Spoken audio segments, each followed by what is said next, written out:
What is the definition of a good brand? A good brand is either you love it or you hate it, but you never ignore it. I want to change the world. You want to change the world by doing one post per week? Are you crazy? When people come to our event or come to our platform, one common reaction is you're very low profile. You can have two ways to interpret this, One is the good thing. Saying this, that means that your marketing is very big. We are trying to add value as much as possible, give some transformation insight during that session so that the client really think that you are the one that can help them to break through. In this episode, we want to welcome Jaydan Wong, 10x strategy coach, been with us for 3 years. He's also the personal branding hackathon speaker. He's also an IPO-Ready coach from 10x Valley as well, and also one of our 10x strategy coach pilot club member. Glad to have him here today to share with us his journey in 10x with the client as an entrepreneur. So expecting great insight from Jaydan. Thank you. Welcome, Jaydan. Yeah, thanks for the invitation. Welcome. Let me just jump to the question. First question I want to ask you, tell us a little bit about your journey. How did you become a 10x strategy coach? Yeah, I think it's a very interesting starting point. Yeah, it started actually with Datuk Wira Hao-Chun. Yeah, because I joined Chin Hin because previously I was a civil engineer. Yeah, so, and then I have the chance to be in Chin Hin Group lah. So that time I'm doing the building information modeling. Yeah, because like Hao-Chun, he's always want to explore into technology on how to help the projects. So that time I actually bringing this building information modeling. Yeah, but the time is specifically for egg and cellular projects. Yeah, so dealing with all the stakeholders using that technology. Yeah, and then Hao-Chun just brought me to his house for the live sharing. I think for the first time, I get to know the people. And then after that, I think every Wednesday, also there's a sharing, from the CEO one. Yeah, and then I joined that. And after that, they have a CEO dialogue. Yeah, so the CEO dialogue is the moment I got to know Tats. Yeah, because we are in the same group. Yeah, so that by the time I still haven't really joined 10x. Yeah, then I back to business and then with my relative doing FMCG business. And so after a few years, I actually see Tats is actually growing very fast. Yeah, because at the time when during CEO dialogue, he was not a 10x coach yet. Yeah, and then after a few years, he became the coach. And then not only that, he's also the coach of the year. Yeah, then I want to know more. I want to know more about that. And I find that and then talk to him, try to understand what is 10x, why you are having this breakthrough so fast within these few years. And then I think after the first meetup, then I straight away tell Tats that, hey, I want to be a coach. Yeah, but at the time, I think 10x don't have an orientation. They don't have an official orientation. But then 10x actually have a small orientation. That time only a few people. Yeah, so that time only 4 of us joined. So me, Steffi and Felix. Yeah, so 4 of us become the coach that time for that. After you understand, you say, okay, I want to be a 10x coach. What is something that he's shared? Of course, I know what you share is from his life journey or his career journey or growth business journey that inspire you. But during the conversation, what makes you think that, okay, I want to be a 10x coach? I think during that meetup, the way how share the message is quite different from a few years back when I met him. Yeah, so the insight that he shared, and then he mentioned about the culture we are having within the next platform. That is really something that I'm looking for. Yeah. What is that culture that he shared? If you remember, just go a little bit deeper only. What is something that he shared that trigger you, right? That or intrigue you? Yeah. It's the mindset breakthrough, lor. Yeah, the mindset breakthrough on himself, on how he do things differently. Yeah, because he is the one person that very committed. And I'm also that kind of person. When I do something, I want to be committed in doing that. Yeah. Great, thanks. Next question. Looking back, what was the turning point that made coaching or 10x strategy coach become serious for you? I'm sure in the journey you still run your business. Then what was the turning point that you think, okay, this is maybe at first you want to try out, but eventually what makes it like, okay, this is serious? I think actually my journey in 10x, I would consider quite smooth. Yeah, because when I joined, I also a bit of worry. Yeah, because all the story that they share, right? Some they have their client in 8 months, some 1 year, and then some of them left. So I think this journey will not be easy. Yeah, but the good thing is it's quite smooth for me. Yeah, I think within 2 months I check in, and then within 7 or 8 months, then I take off already. Yeah, so I think by the time the thing is moving so fast. So that time I'm still not really ready for that. Yeah. Then I think that I cannot put my clients down. So I think I have to go all in this. Yeah. By going all in, meaning you cannot just coach your client. You just spend 1 day per month. I don't think that will help the clients. Yeah, because me myself, why I'm serving in 10x in all different platforms is also, yeah, I think I need to be fast in capturing the essence in 10x. Yeah, so I think I have to be commit, then only I can create a really a good result for my clients. Wow, Yep. great. So yeah, in the first year you also won the Rising Star, right? Yeah. Of the year. But there's one thing I want to share. I think I also reflect back, how come I can achieve that quite fast, right? I think it is the system that 10x has created. Yeah, I just follow. Yeah, when I joined also, I asked 10x, what's next? And then actually everything has really there. So that's not even have to tell me every time. I just refer that time we are using Trello, right? So I just refer the step by step what I should do next. So once I've completed that, then I'll ask that again. Hey, what's next? What's next? Yeah. So I think 10x has really designed that for coach to leverage that you know what to do next. Yeah. So I think as a coach, if you are committed and you follow exactly right, you can actually break through that very fast as well.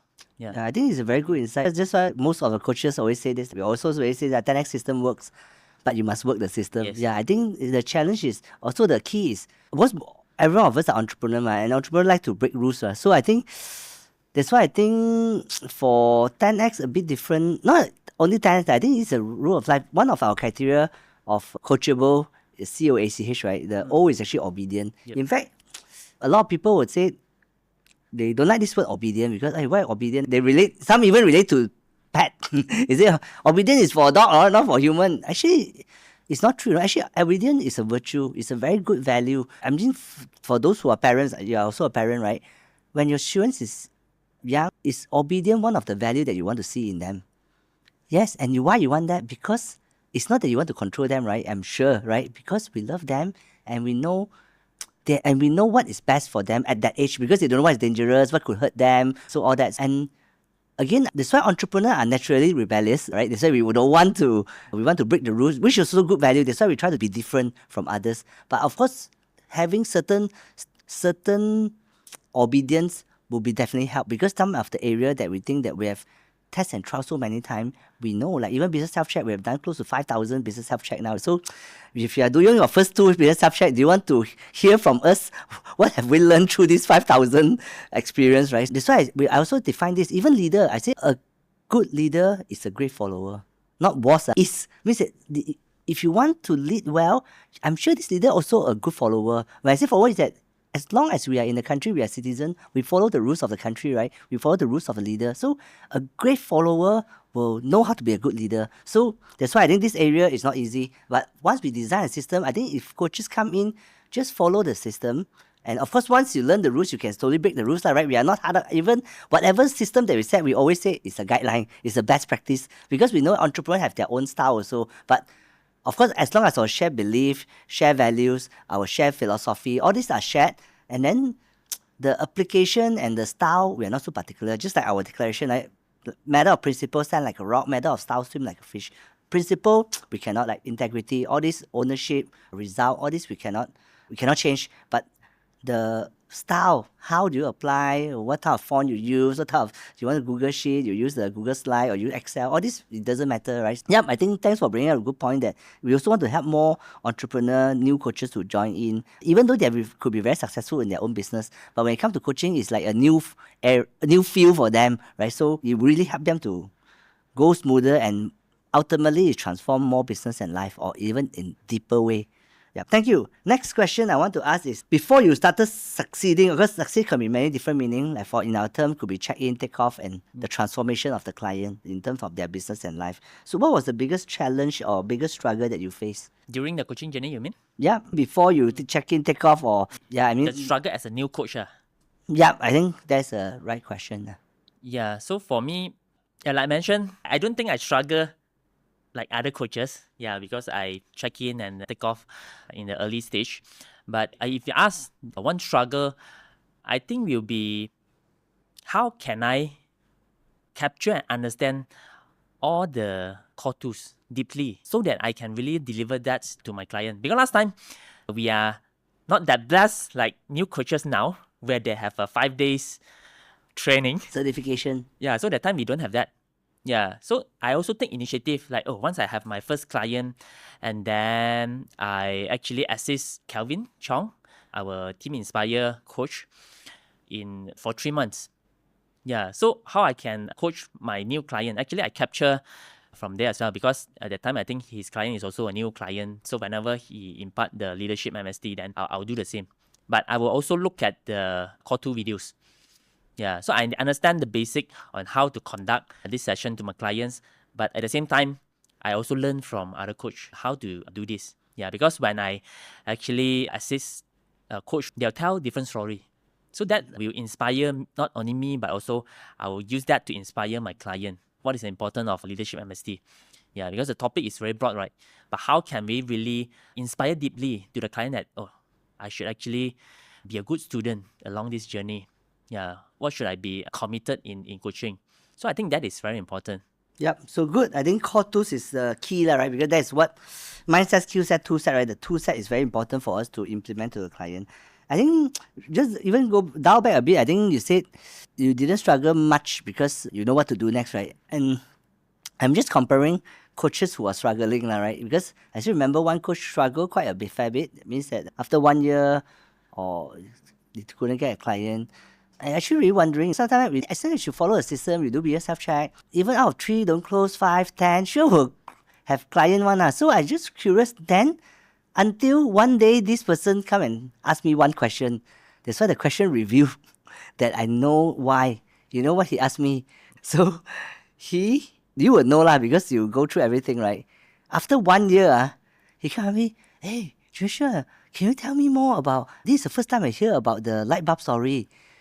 Can you tell me about that? I was like, what? Means that he didn't go through the Trello, lor. The Trello tell them, right? The 7-4 and all this, like, very beginning. Yep. It's the first lesson. Means that he actually haven't go through that. So that give me a big realization is no wonder he's struggling, because he didn't go through, he didn't study the material, he didn't study our syllabus or our content and go through whatever you think that the mission, the 10 mission in 100 days. So I think that's why I say, because you don't struggle much, because you really follow the process through and you educate and equip yourself. I think the key word is equipping, right? So I think we always say equip and empower, enrich. Before you can empower others and enrich them, eventually our outcome is to enrich, right? But first you need to be equipped, right? It's an input, output, it's input, process, output, right? Input is we equip ourselves. Then the process is that you empower them, and the output is the enrich. So I think he's keep the first step, and he keep wanting to be the second and third. He want to empower people, he want to enrich people, but he haven't been equipped. So I think the key word is that you follow the equipping journey and you equip yourself. I mean, I can even think of a metaphor for a war. Can you imagine everyone, wow, very gung ho, go for a war, and then you didn't wear armor, no gun, no nothing, just big courage, go to the field, you die fast and keep dying, right? So yeah, I think you didn't struggle because you were in terms of skill set, armor, gun, everything, so you can perform, right? Great. Yeah. So to add on that also, we do have the core tools, right? But I think many of us, I think sometimes some of the coaches, maybe they're just trying to pass the certification program. But after that, they may not really go in depth into the content. I'm not ready to meet a client, no matter it's for BSc or for impartation. Yeah, I wouldn't dare to go into that room. Yeah, I always try to understand, why this, why that. I try to understand everything within the 10x. If I don't, then I'll ask that. If not, I'll ask Nick, Paul. Yeah, try to clarify why this statement is stated like that. Yeah. So I think the essence is really to understand deeply, not just on the surface. Yep. Good. Because when you understand on the surface, you deliver the same. You just share off whatever. There's no story to tell.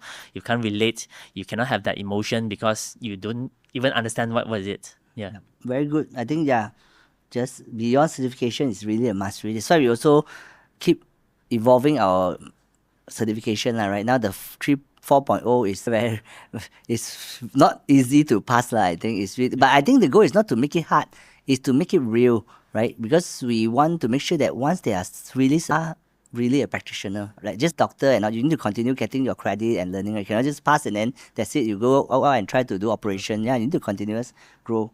Great. Next question is, of course, let's say in 2 months you already got your first client, and then in 8 months you take off. So how do your client usually find you, right? All of them are entrepreneur themselves. How do they find you? There are two ways. Okay, so the one is from social media lor, because I'm also doing my own personal branding, doing some posting to share about next. Some of the clients, they actually got to know me from there lah. There's one where my client tagged me and then he just looked at my profile and then we have a Zoom meeting, and by doing even the business check, because it's a Sabah client, right? So we are just doing a BSC through Zoom. But I think most importantly is the 10x brand that they trust. Yeah. Because when they cannot really get in touch with you, meet face to face, I think the first thing they will look for is the website. Yeah. What is 10x about? How this person is going to impact you. Yeah. So social media is one. And the second is from BNI platforms. And that is also very important. Yeah. I also been struggling on the early stage. People keep telling me, BNI, it may not be the right platform for 10x. Yeah. And I also, again, reflect along the journey, because also I think 2 years now I'm in BNI. I think it is a commitment. Yeah, it is a commitment and how people perceive you. Yeah, because I got my client during the visit. Not even I joined the BNI yet. Yeah, during the visit I have already have my first client, which is a good friend of mine now. And after that I joined BNI, and then I take up the leadership role to be the president of BNI Elite Clan. And people will also question, hey, why should I take up this role? Actually, you don't get benefit of becoming a president. You only get more works. Yeah. And my team lead will also ask, well, you spend more time in BNI than 10x, oh. Yeah. But that was only for one term lah. But after that, I start to see that some of the BNI member actually start to refer clients to me. Yeah. One term is 6 months or 1 year? 6 months. Okay. I'm quite surprised. Yeah, because some of the member, I don't really talk much of them, but they just refer clients to me. Yeah, I think it is the things that we have done in Next. Yeah, how we do things differently that really inspire the member that, Jaydan maybe can really coach a company, which is why they actually refer their friends or their clients to me. Yep.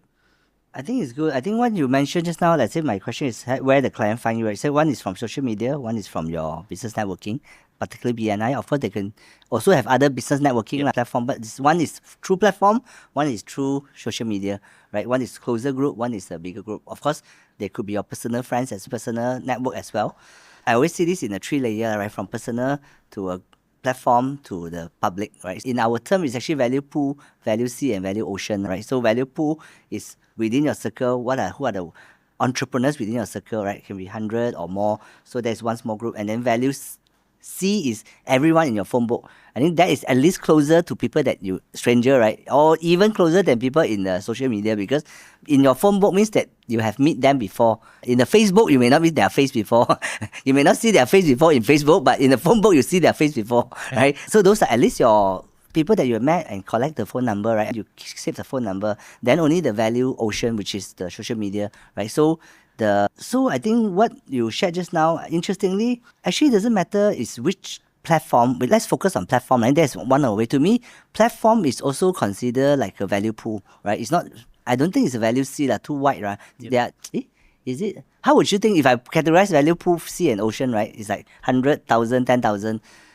Would you put platform in under value pool, or you put platform in value C? I think it would be value pool. Yeah, because we have a really deeper connections. Yeah, like those in the platform only 40 over. Yeah, we can really connect very well. Yeah, I treat them like also as a friend now. Yep. So those are, I think it makes sense, value pool.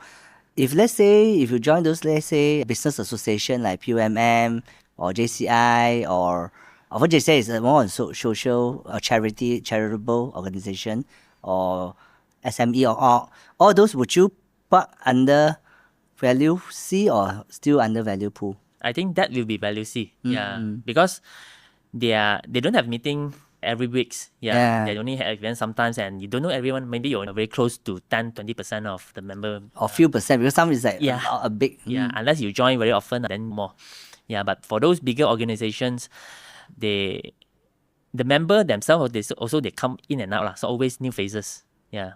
So those are association, right? It's not so Yes. much of a platform, networking platform. Yep. So I think just let's say if I zoom into particular the platform, networking platform, I always think that is you bring up the keyword which is commitment. I felt it doesn't matter which platform you join, they could have no value and they could have tons of value for you.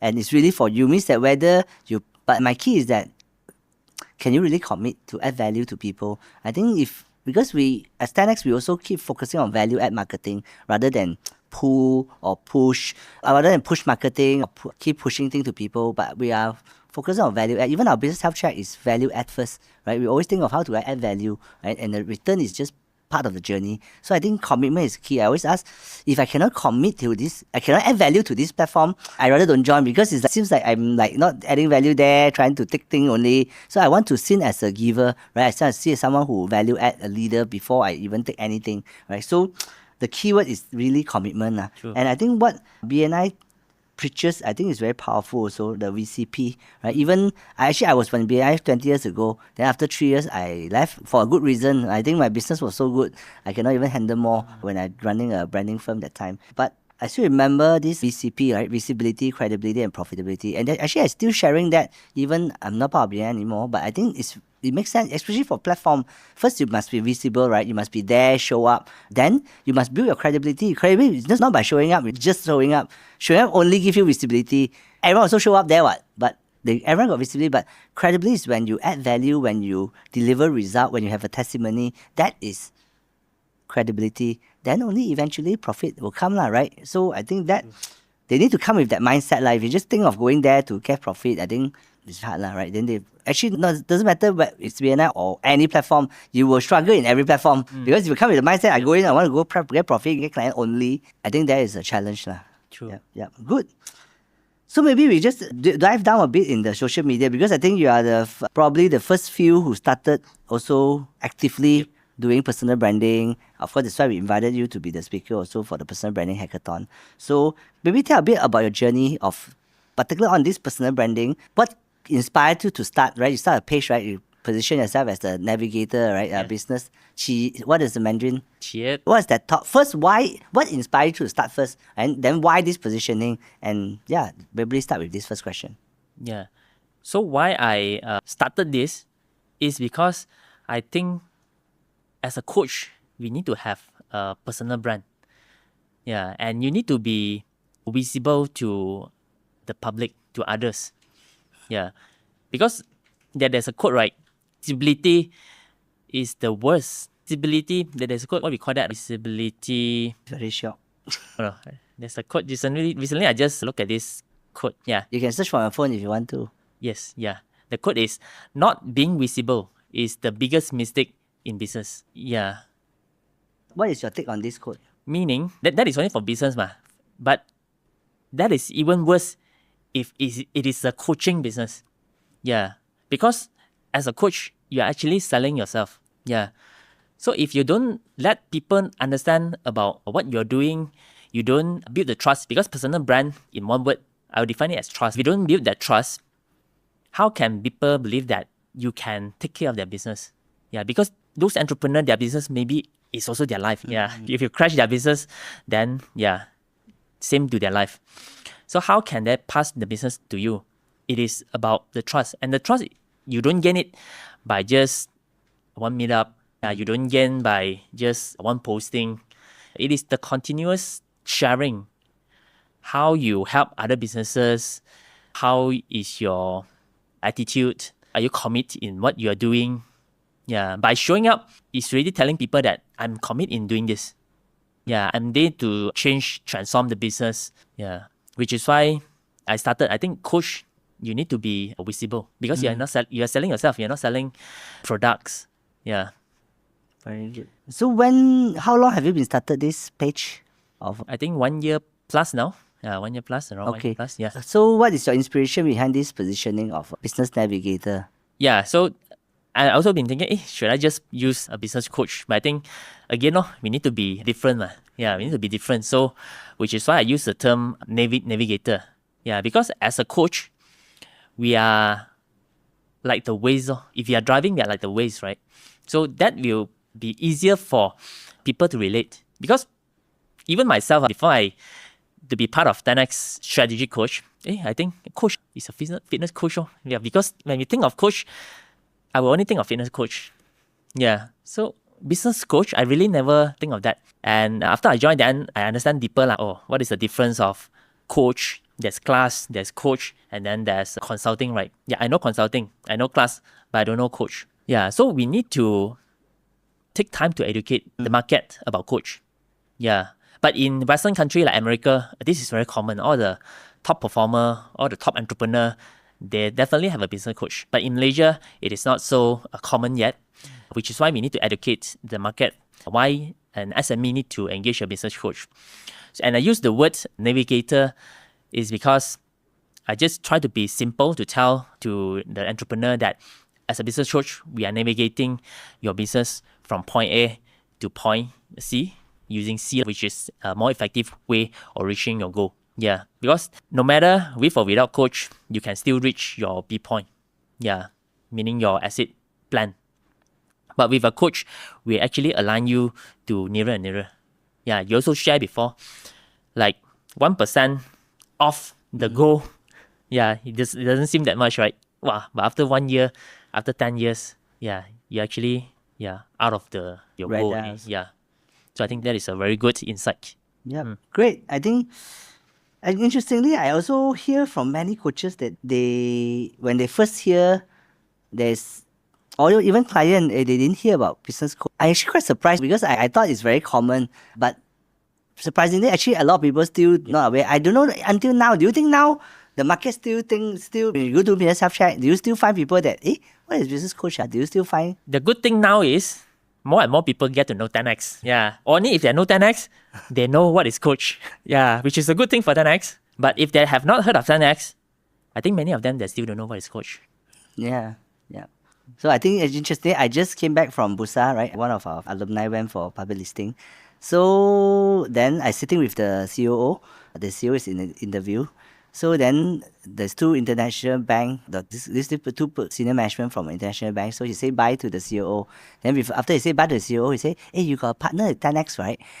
Then the CEO, yeah. So then I say, how do you get to know about 10x? Then actually, you don't really, some know what we do, but I think for international bank, they may not know what we do. This is one of them. He say, I heard so much good thing about you, about 10x. I say, then he said, actually, what you all do? Then I said, okay, before I tell you, maybe you tell me what do you think I do. Then one of them asked, are you all media? But anyway, the good thing, I said, at least they hear good thing about us is that in this IPO-Ready realm, they hear about us, then so they are not unsure. Of course, good and bad, right? I think a lot of people will know what we do already, but I think internationally, probably people still. But it's good thing they hear good thing about us, right? In fact, I talked to two international banks, and one also is a senior management, and I think soon to be CEO in the next few years, right? So he also said, hey, I hear good thing about you. Then, but that one is quite clear. He know that we 10x value, IPO readiness and all that. So interestingly, I think we are helping educate the market. So actually, looking back, I think we are also glad that we play a part in educating the market. What is business coach? Even they may not engage us, but at least they know that they are this offering or they are this profession that actually can able to help. Of course, I hope that they engage us or engage a good coach, right? So one thing I scale also, we raise up the awareness of business coach and he engage a business coach that is not professional. That is what I worry, right? But if they engage a professional, and it's good. Great. Let's continue to go dwelling deeper on the personal branding part. So when first you position yourself, the business navigator, but yours main language is Mandarin, right? Mandarin. Why you choose? Of course, you are also well versed in English. What is the logic or strategic reason you choose Mandarin than English? I think have to target to one audience. Yeah, and I think I'm more comfortable dealing with the Chinese entrepreneur. Yeah, meaning those that converse in Chinese. One thing is, we have close to 100 plus coaches.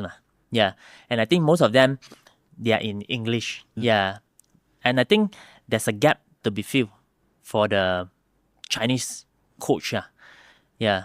Because even now, some of my clients, when I share the impartation, they will also ask, do you have a Chinese version? Yeah, they will also ask, eh. So I think eventually I attracted really those clients that want to be a coach in Chinese language. Interesting. Yeah. In fact, I think a lot of entrepreneurs in Malaysia are, of course, Chinese entrepreneurs. And interestingly, we did a survey before we have our 300 clients, right? But this survey was done quite some time ago. At the time, maybe about 100 plus clients. So we asked them, how many of you, because we are English platform, public, everything we speak English. But of course, our coach, we asked them how many of them are coaching in English in their coaching session, conduct in English, Bahasa, and Mandarin. Interestingly, we are English platform, but that time 80% is actually in their coaching session, they speak either Cantonese or Mandarin. I said, oh, okay, we are actually English platform, but all the coaching is conducted in Mandarin. Oh, interesting. But of course, that's just interesting facts. But of course, we continue to be an English platform because we continue want to expand to other countries or really bring our blessing and our system to more countries, and English is still international language, right? So of course, in every country, we also need to localize to that local language, but English is still as a base. So great. So chose Mandarin. And in this journey of personal branding, building your personal brand, what is the challenge that you face? What's the greatest challenge or struggle that you face? Okay, there are two phases. If you break down, there's a challenge before and then the challenge now. When you start doing, I think before you start, there's really one challenge. The first post is always the most challenging part because that's the first video that you are exposed to the public, to your friends, to your family. I think many coaches also, they struggle because of this. Yeah, the first step is always the hardest. But I just plan it out. I just shoot first. Then, when should I post? Okay, never mind. Just wait 1 week, 2 weeks. But then I did. Once I edited the video, I already have the things. So I definitely have to post already. I have already done it. Yeah, so I plan it out. I have already done it. Then I have to post, and then I just choose a date. Then I post it, and then I broadcast to my value pool. Yeah, for them to follow my page. Yeah, and so that's the first challenge which I have really break through. And then second, I think is how do you understand different platforms, different social media platforms? Because we have Facebook, we have Insta, we have TikTok, 小红书, and I post on all social medias. Yeah. So during the first few months, it's about understanding their algorithm. Yeah. Some of them, they'll block my content. Then I try to understand why. Oh, because you have a QR code, you have a phone number, you try to promote something, then they'll just block your content. And sometimes you don't even know because they'll just restrict your view. Yeah. So I actually took quite some time to understand the algorithm behind different platforms. And then I just consistently do my posting. Yeah, just consistently do my posting. I actually never expect any result when I started. I just want to know how the different platform works. Just post. Yeah. Then, now it's the second phase, is the improvement phase. Yeah. Because I have already posted quite many videos. And like this year, I also try to think, what kind of way that I can attract a better audience, a better content, a different way of sharing my content so that more people will be inspired by my content. So I'm still in the journey of getting the right content for my channel. Yeah. So have you tried which platform actually give you a better engagement or result? Facebook, 小红书? For now, it's 小红书. Oh, really? Yep. Oh, yeah. How come? From my understanding, Chinese. Yeah. I think first thing is definitely Chinese. Yeah. And then second is, from my understanding, 小红书will still give a better natural traffics if you have a good content. Oh, it's more engagement.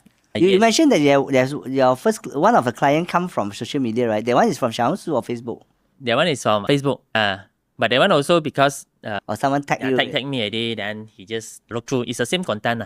Yeah. Okay. Actually, interestingly, when we over the years, I think I'm now in my 20th years, and in fact, I just went to alumni listing, right? So he also started 2006. I also started 2006. So I attend the 20th. It's their 20th annual dinner plus IPO celebration, right? So I was looking back. Interestingly, of course, how you do anything is how you do everything, right? My way is always going deep. That's why I say I always like I like the book name of this founder of IOI, Li Shenjing. I didn't read the book, but I love the title, right? The title is called, he says his name is Li Shenjing, right? So the title is called 深水静流, right? I think, wait, it's a deep water but strong current, a strong flow. No, so actually, no, sorry, 深水静流 is deep water but quietly flowing. But deep water, the flow is quiet but it's strong. It's not small, right? A lot of people say 细水长流, right? I actually not that, right? 细水长流 is a small current but flow very sustainably. And I relate that to 10x, and I even relate that to GEX or the Jersey Ad House or all the business I've been building over the years. Because one feedback I always got that, hey, why when people come to our event or come to our platform, one common reaction is, wow, 你们很低调嘞. It's like you're very low profile. You can have two ways to interpret. This one is a good thing. You are really low profile. Second, that means that your marketing is very big, lor. Yep. It can be both, but I take it more positively, lah, right? So because every time when we work on, even on consulting, every year we just take on 3 projects, right? So when I work on one project, we really go very deep and really deeply transform the business and life. That's why 1 year only 3 ma. Even at 10 years, you don't see us much, but we just deeply influence the client and impact the client. So I take it positively.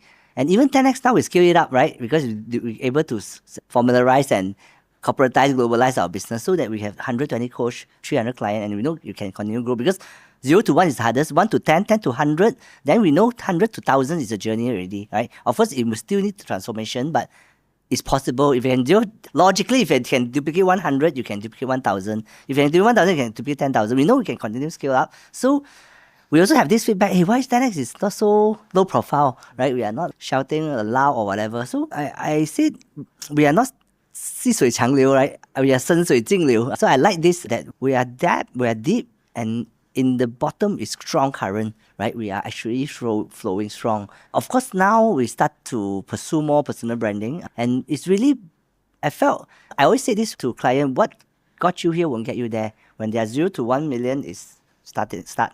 1 to 10 million is grow, 10 to 100 million is scale, 100 to 1B is super scale, 1B to 10B and beyond is hyper scale, right? So I say, and what got you here won't get you there. The way of doing it is very different. Perhaps the first 10 years, I'm doing consulting, and my visibility actually don't need much one. I only let the few deep one, and they will refer us to the another one. And then, but the next 10 years in 10x, now 10x is stepping into our 10th year now. So I felt because the scale is different, is bigger, and we have more coaches, more clients. So we need to increase our visibility. So we go through this personal branding journey. And I felt it's so true is that we always, as we started this journey, I also tell the coach, I've got this inspiration from Dubai, the 1 billion follower summit. Went there. So this inspiration is very powerful from one of the speakers. He says, every post you don't post is a business and life you don't reach. Wow, it's true. Then another inspiration I've gotten so long ago, if ever as I'm come out to the marketplace, it says, the only thing necessary for the triumph of evil is for good men to do nothing. I repeat that. The only thing necessary for the triumph of the evil is for the good man to do nothing, by Edmund Burke. So in short is that every evil triumph when good guy keep quiet lah, or even triumph when good guy do nothing. So sometimes we know that the market, some people are not doing a good job. Of course, non-10x. So then, and some even, without better word, it's a scam, right? We actually know that, right? People are not doing a good job, or even into the level is actually a scam, right? But what are we doing about that? We don't need to go and attack people, attack them, but we must make our voice heard, right? If we see ourselves as a good guy, and we just for all we need is just to keep quiet for the bad or evil to triumph. So that I think is really the inspiration why we pursue this journey of personal branding for all the coaches. Of course, the biggest holdback and the biggest, I would call the fear of shining in our term. We call it fear of shining, to shine on stage or even in the social media or in the public, is haters.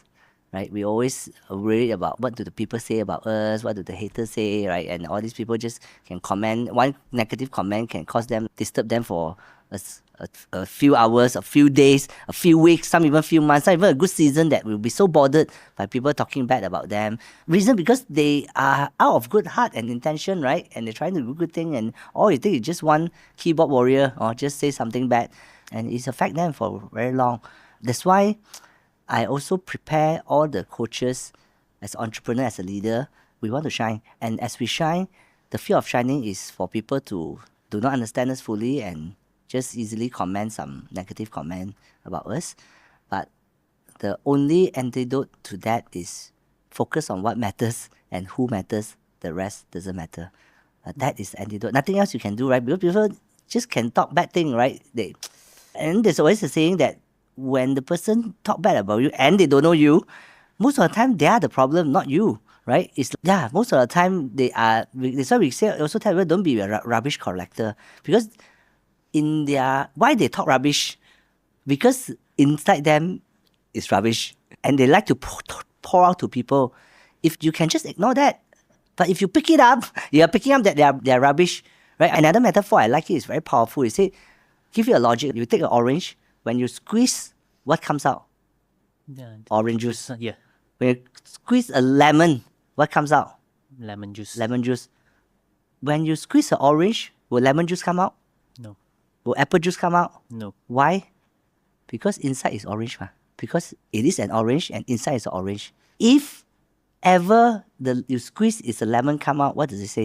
It is actually lemon. Maybe it look like orange only lah. So, but means that the moment you in life, when you face pressure, you got squeezed, what's come out? If you still come out kindness, goodness, joy, then probably that's what inside you and that's who you are. And if you squeeze, if no squeeze is very nice one, everything is good. When the life squeeze you, if you come out anger, hatred, vulgar, violence, probably that's what inside. Just that we don't know, right? And I say this also reflect to ourselves and others. When the haters see something and they got trigger, if they don't go trigger, they won't say anything. But then when they go trigger and I will squeeze, then whatever come out that is who they are. And you don't need to take it, right? I think when I say this, it's also for both ways. When life squeezes, we just think of what comes out, right? If you come out peace, calm, joy, that's who you are. If you come out anger, all this is probably, that's what inside us as well. And both ways. So if that person come out with anger, even you say good thing, but you come out with anger, violence, hatred, all this is inside them. It's them, it's not you, right? You don't need to take it. Or in another word, why they talk rubbish? Because inside is rubbish, right? And they pour it out to you. Then if you pick it up, then you become a rubbish collector and you will be collecting every rubbish that people take. No, don't pick it up. When you see them, if you're a friend, you can have them pick it up and throw it. But that's why I say focus on what matters and who matters. The rest doesn't matter.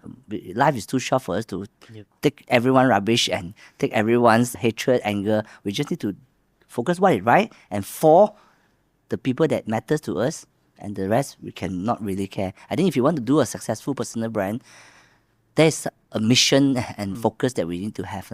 Yeah, I think to add on that also, which is very true, because always we think that, the content we have put in so much effort, then definitely we want someone to say, wow, very good content, that kind of comments. But again, especially as a coach, you always have to think, do you want to be a leader? Yeah, because we always say that as a leader, you either have people that like you or don't like you, right? Or hate you, or hate you, but they can't ignore you. And I think this is so powerful. So many of the times, we never thought of that. But when we reflect back, all the top leaders, you will definitely find someone that like or don't like Trump now. Yeah. Yeah, when you ask, maybe more people hate him now. Yeah, but there are still people that like Trump. Yeah. Love. His bold actions in making decisions. Yeah. So do you want to be a leader? I always ask, do you want to be a leader? Do you want people to ignore you for not being present? Yeah. So if you want, then accept that. Accept the hate comments. Yeah. And keep the consistency in posting. I also like one thing that Gary Vee share. Yeah. Because there's one video, last time he shared, there's someone that asked him, for the advice about the personal branding, social media posting. And then Gary just asked, oh, hey, so what you're doing? Then he said, oh, I want to do this, market this product. I want to change the world. Yeah. And then he just asked, oh, hey, how many posting you are doing? And he said, once per week. Then he's so shocked. You want to change the world by doing one post per week? Are you crazy? Yeah. So that really stuck me. Yeah. Because when you want to do something big and you want to achieve that by doing small action, how will it happen? Yeah. So definitely you have to be consistent to deliver as much as you can. Yeah. Sometimes we also think, hey, should I share everything?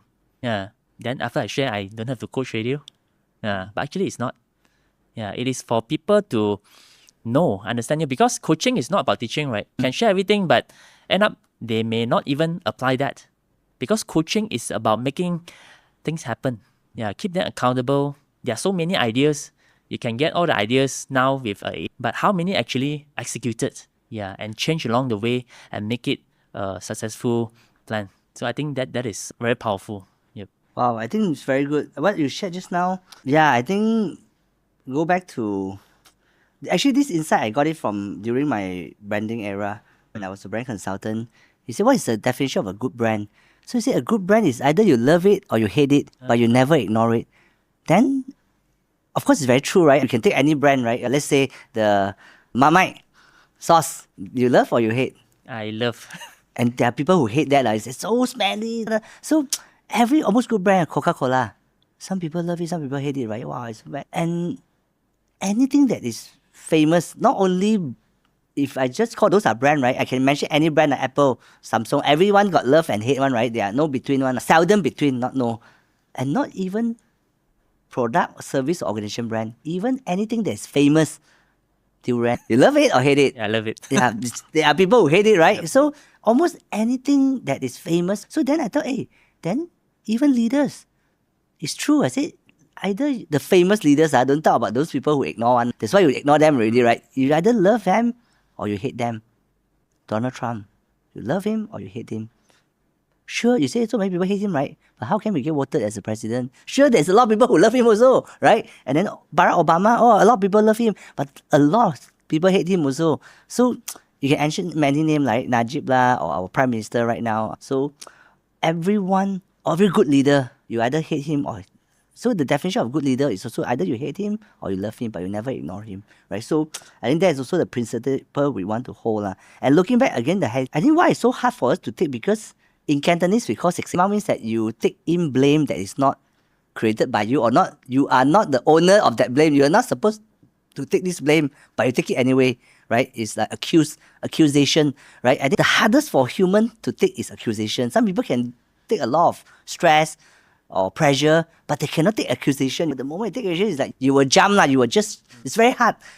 But you know what? That is the leadership 101. Leadership. That's why when people want to be a leader, I will say, because leaders is bound to seksema one, right? It's not your problem. You still need to take on the blame and accusation. And then second question, ask how big is the dead cat you can swallow, right? That is your capacity. That's your 格局, right? To be a leader.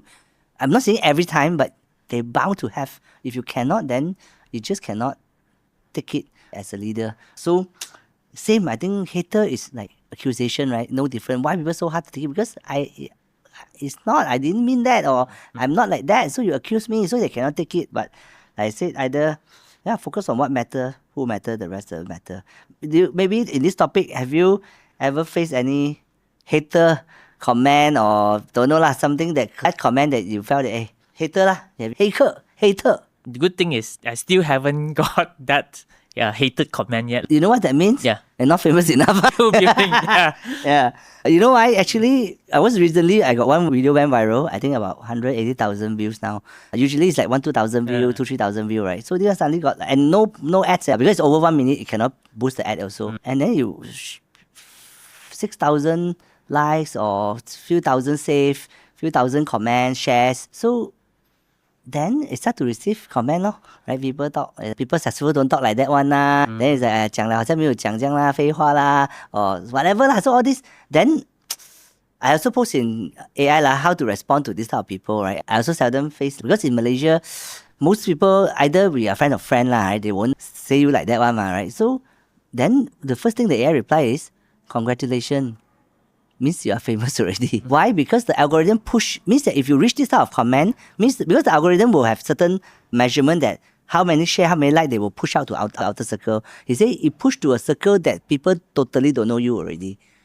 So it's you are getting means that this video is really viral. If you haven't reached that hater, so that's why sometimes it's a change of perspective. When you reach a hater comment, congratulations, you are famous already, because you reach to a circle that people don't know you. Even if they know about you or they see you before a friend's friend, they also won't comment because they can see who are they then they will feel shy when they meet you, right? But these are people, they don't know you. So it's whatever they can say, right? So yeah, it's a good thing. But what's how to handle is that you can either ignore it and just acknowledge. Don't need to fight back, don't need to delay, or unless it's vulgar then you can delay But if not vulgar, just leave it or just acknowledge or whatever. So I still have hated comment, but it's not on me because the content that I share is not so much about what I'm sharing, right? Yeah, usually I About a share brand. some brand case study of some company, and yes, those hated comment will go to that brand, the brand company. Yeah.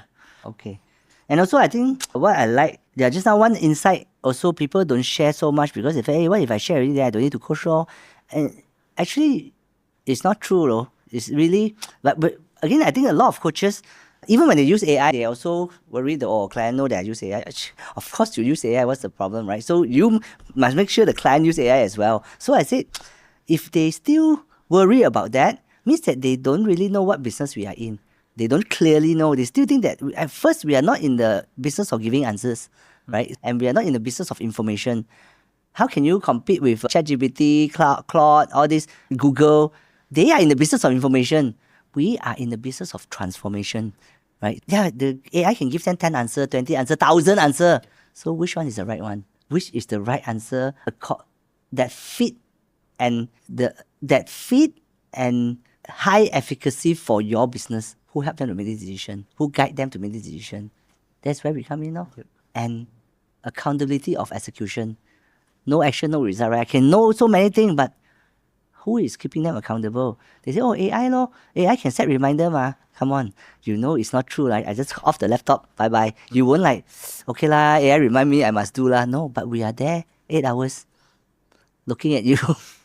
You have to do it, right? And you know that we are not pushing, we are inspiring, we are encouraging, and we are working with you, we are helping you emotionally, mentally, physically. We are there, right? So we are there, like our COAs here, right? We are there to cheer you up. We are there to observe. We are there to advise or suggest. We are there to care for you. We are there to help you. We are there to challenge you. Yeah. So that is the real and result is what matters, right? That is what AI cannot do. So if they know that we are not in the business of information, we're in the business of transformation, then they will do things very differently. Yep. One last question in this personal branding is, what is the joy of this journey of building a personal brand or some wins, right? Of course, you mentioned about client, that one is direct result, but what other joy that you have? People come to you, ask for signature. Yeah, to have more and more people that know me and come to me. Yeah, like last time when I try to communicate, I may need to spend more time, right, to explain who am I, what am I doing, and now actually people know me. Yeah, more than I know them. Yeah, some that really come to me and say, "Wow, you're doing a great content." Yeah, but I don't really know who they are lah. Yeah, but they know from the social media about what I'm doing, and they also being inspired by what I'm sharing. Yeah, and there's one interesting story is even my university friend, he came to me after more than 10 years. Then he asked for a one-to-one. Yeah, because he know what I'm doing. He can see that I'm helping entrepreneur to breakthrough, and he's now building a company. Yeah, so he actually come for me to seek for some advice in business. Yeah, so it reduced so much of cost of communication throughout the journey, and they understand me. They appreciate what I'm doing. Yeah, so that really give me joy lah. Yeah, because as a coach, we also value time very much. Yeah. And we always want to have a deep conversation. Not on the first meetup, we just have a surface conversation, just yum cha. But we really want to understand each and everyone better and try to help them in every conversation.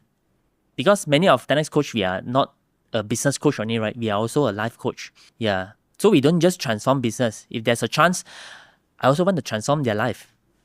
Yeah. So when we are able to impact someone's life, someone's business, that really gives me so much joy along the journey. And yeah, another joy along this journey is also I got to gain so much knowledge. Yeah. In doing a personal branding. Yeah. So that also because I'm the one that really look forwards to knowledge, right? By doing that, and then definitely this is the era for the next 5-10 years. Yeah. If I can master this now, I believe that I can do things more effective. Yeah. I have really paved my way for next few years. Yeah, by leveraging on social media, personal brand, and even AI. Yep. So those are the things that give me joy along the journey lah. Yeah. And I'm inspired in doing that. Yeah, because if you don't enjoy the journey, then you really no point. You're pushing yourself. Every video you're posting is just because someone asked me to do. So if you don't have passion, it's very hard to be consistent. Yeah. Good. Yeah. I think a lot of people may not think, we expect, I post and I got leads or I got people engage me. I think that's the result, right? That's the outcome. But I think the journey is very important. I think one of the most practical things is the reduce sales step, really practically, right? Of course, one side is inspiration, one side is the result, is transformation that we are able, only when they engage us, we can really journey with them, right? And yeah, when you do the content, when they see you already reduce certain step, they really trust you. I think the keyword is the trust. Yep. Sometimes your content may not reach them, but when you want to meet them or someone introduce, they will search you, right? Or you can send them your profile. They already see that, then they already build the trust with you, right? That is the difference. Yeah, I think that is very practical step of reduce sales step. That is what I mean. And actually, if you look at it another perspective, this is also a media channel. You are building your own news channel or personal media or media channel. In fact, it's a voice. It's a chance to inspire. Actually, if I look at it, this remind me of why I actually started my own business when I was 23, right? 20 years back. Actually, the inspiration started, of course, those who know my story, I didn't have a dream when I was young, right? I was like always not doing well in my studies, and I was drop out of the school when I was a teenager. I actually don't have a dream. I don't have dream, didn't have goal, don't know what to do. And even I want to go to college, I also don't have a subject, right? I don't know what I want to do. There's no direction, no dreams. But I know one thing I like is when I still remember there was a time when we like to guess the advertisement. When I was still watching the TV, and then in between the show or cartoon, there will be a advertisement in between. So I still remember there's a game that I play with my sibling, guess the brand. So then the advertisement comes, then who can faster to guess the brand win lah. So there's one, I still remember one particular advertisement that is this cheese brand. So they show this bodybuilder, big bodybuilder, carry the weight and then cannot carry. And then this kid eat the cheese. And then he carry. I don't know why I was so angry. I keep scolding. I say, not logic one, huh? People train for so many years. You eat one cheese. Actually, now, of course, when I look back, it's actually a technical exaggeration in advertising is to catch people's attention. They caught my emotion. I was so angry. Some people like it, some people have fun. But I was so angry. Then until I could scold. Then I said, good idea. Then I studied advertising. I went into design and advertising. That was my initial direction. I just think, okay. So that was the initial. But along the way, I was also inspired by Yasmin Ahmad, the Petronas series of ads. If you remember, there's one good series of Chinese New Year, Hari Raya, the very touching story of the ads done by Petronas, talking about unity, talking about 团圆饭, reunion dinner, then it's remembering your roots. So very touching, right? So then I say, one good advertisement can inspire millions' life there. All of us, we are watching that one. Yeah. So I said, wow, it's very powerful. And of course, because of my philosophy, of my life journey, I always felt life is very short one because I think I almost died in a fight right, in a gang fight. So I felt life is so short, and I'm thank God I have a second chance. So I felt like I don't want to waste my life. I want to make sure that every day is useful. So I said, if I were to want inspire, it would take very long. But of course, I still believe in that. That's why I felt deep inspiration. Deep influence is one-to-one. I still do that in my client, in my personal mentoring. But I think I want to scale that up as well. Right? I say 1 to 100, 1 to even. Then I thought, oh, speak on stage. I can have more. That's why I learned public speaking, right? Early, when I think 20 years ago, I already started joining Toastmaster, learn how to speak better. So I think on stage, I can inspire more. That's it. If I put into an advertisement, last time it's still TV, right? You will reach millions, right? One video, one production, you reach million. But now, actually, this is an opportunity, golden opportunity. Think of back 20 years ago, where got this type of opportunity? Right now, if I do a proper personal brand, I do a good sharing, good video, I can reach thousands or 10,000s or hundreds of thousands or even millions live. Isn't that a golden opportunity in this era that we can do that? We have the power to do that. Last time we don't, right? You must go to TV. If not, how do you reach so many people? But now we can. So I think that is only available in this era. So we don't want to. I felt if we don't do that, we wasted this era lah. We wasted that we are in this era of really the social media. The voice can reach to thousands or even hundreds of thousands and millions. It's true, right? I look at just one video that I shared, and that message actually, that viral video, actually the message is actually changed my life 20 years ago. It was I think 18, 19 years ago. It was my life coach share with me, right? That life has different stages, and that really changes my life. Is that itself, when I said life 20 to 30 is searching, 30, 40 is building, 30 to 50 is harvesting, 50 and above is investing. Once I hear that in my early 20s, what I decided was I cut the searching phase. I don't want to building. That's why I felt I fasted 10 years already, right? I straight away start building 20s, then 30, 40, I'm started to harvest already. And 40, now I'm 43, but 40 onwards, I start to invest already. Invest time, invest money for the next generation. That one insight changed my life forever.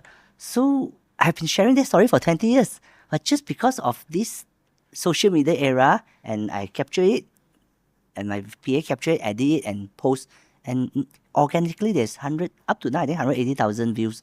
No, I don't underestimate that. I don't think people million views also nothing much. Yeah, it's nothing much or not, but I just look back, hey, previously you must understand I shared this story for 20 years already, and I've been sharing 1-on-1, 1 to 5, 1 to 3, 1-on-1, 1-on-1, so many, and probably combined 20 years, maybe less than 1,000. Right? How many 1-to-1 I can do? But one video I have close to 200,000 views, right? Could be the same person. Let's cut down to 100,000. Isn't that crazy? Can you imagine 100,000 put in one area and listen to this one message? Our stadium can fit I think 80,000 max, right? Even 1,000 cannot. A full stadium. Just imagine that picture. A full of national stadium, 100,000 people sit there and listen to that 1 minute or the 2-minute speech. Isn't that powerful?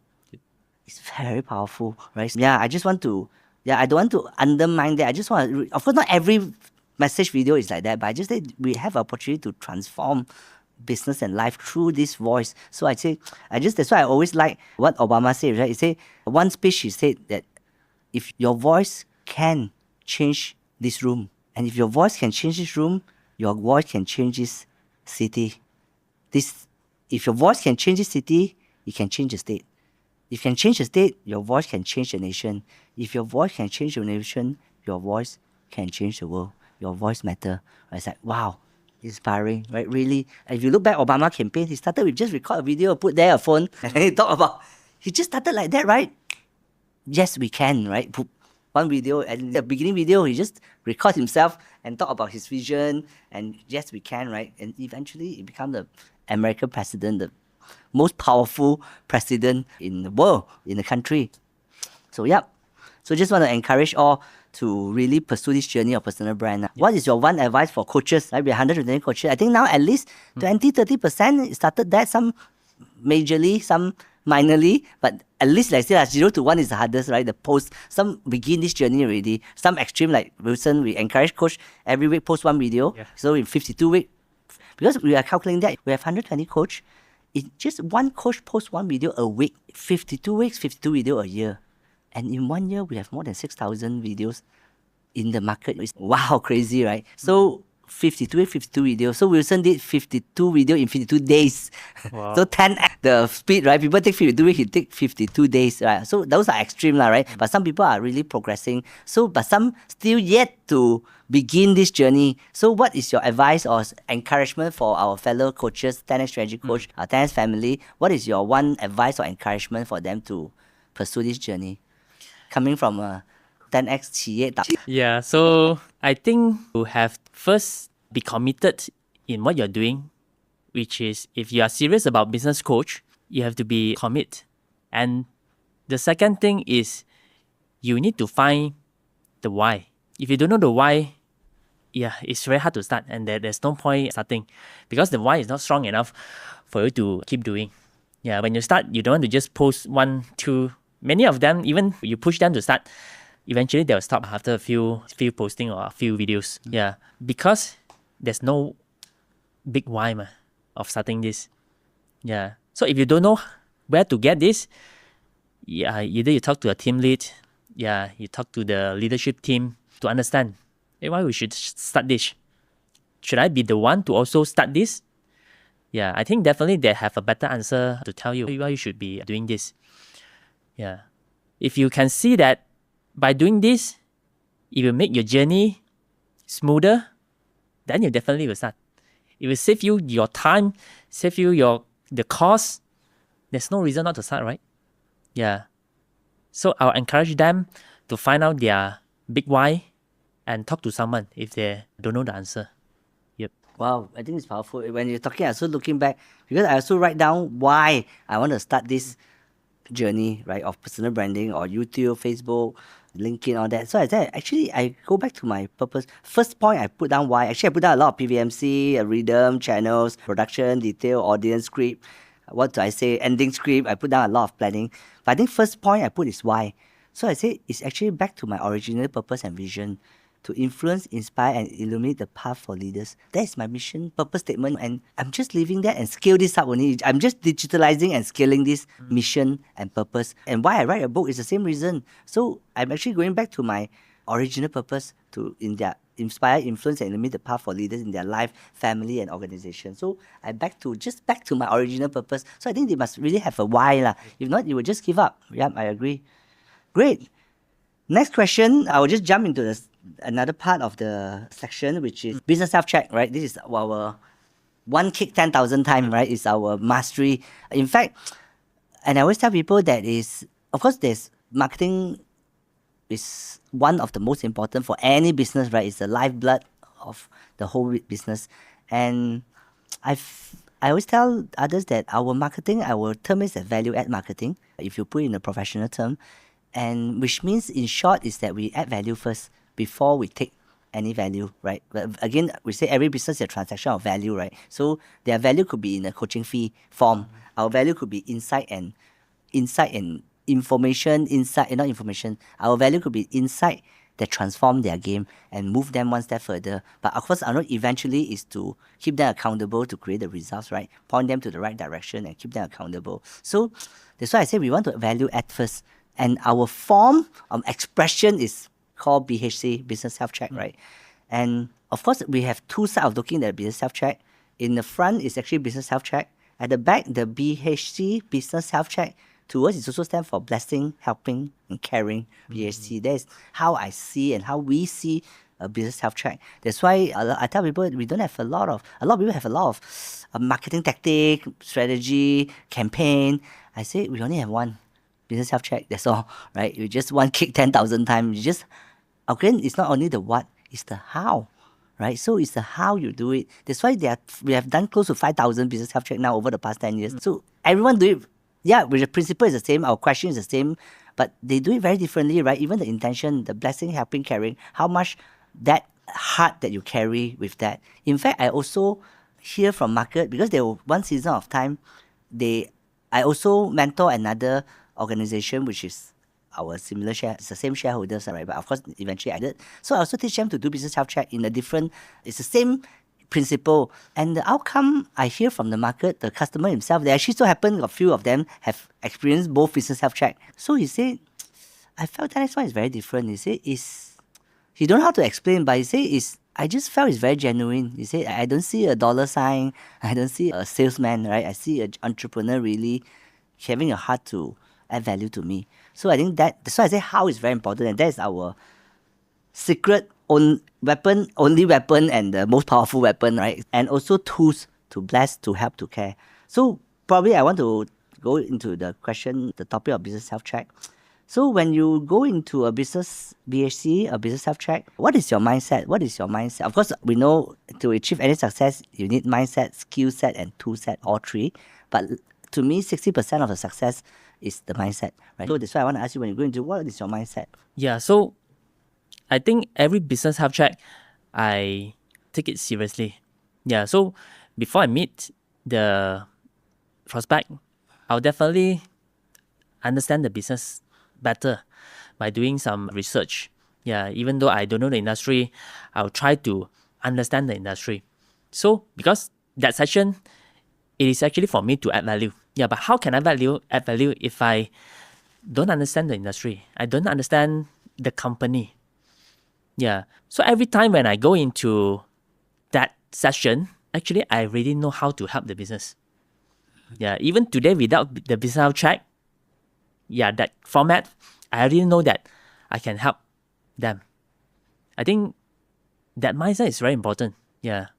If you don't even know how to help them and you just try to complete that business health check, then the client or the prospect, they also won't get any value from the business health check, because the business health check is only the tool for you to complete the session, to make it more organized. But eventually, the value, it is still from you, from how you lead him into achieving their goal. Because the session probably is only a few hours, right? So we are trying to add value as much as possible and give some transformation insight during that session. Yeah, so that the client really think that you are the one that can help them to break through their business. So I always carry that mindset in doing a business health check. I always take it very seriously, and I don't see it as a closing. I see it as the point of opening doors for the clients or the prospect.